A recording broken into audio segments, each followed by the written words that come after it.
আসসালামু আলাইকুম রহমতুল্লাহ। আশা করি সকলেই ভালো আছেন। তো আমার সামনে যে কলার কাদিটি দেখতে পাচ্ছেন, এটি হাইব্রিড সাগর কলা।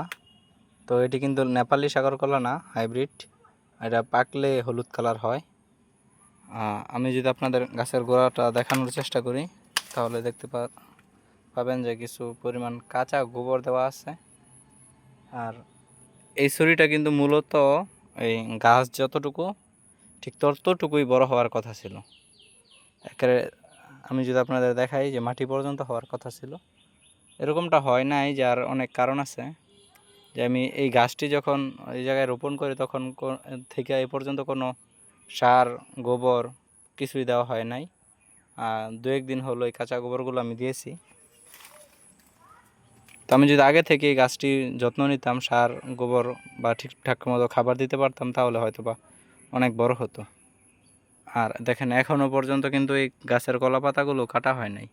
তাই এখন পর্যন্ত কিন্তু এই গাছের পাতাগুলো আমার এই গাছের পুষ্টি যতটুকু আছে তা খাইতেছে। আরেকটি সমস্যা হলো, এই কলা গাছের উপরে কিন্তু কড়ই গাছ। আর আমরা সকলেই জানি যে কড়ই গাছের নিচে কোনো কিছুই এরকমভাবে হয় না। এই গাছের পাতাগুলো অ্যাসিড, যার কারণে সব কিছু নষ্ট হয়ে যায়।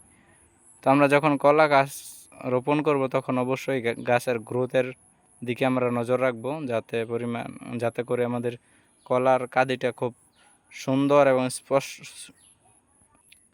পুষ্ট হয়। এই বিষয়ে আমরা অবশ্যই খেয়াল রাখব। তো ধন্যবাদ সবাইকে। আসসালামু আলাইকুম রহমতুল্লাহ।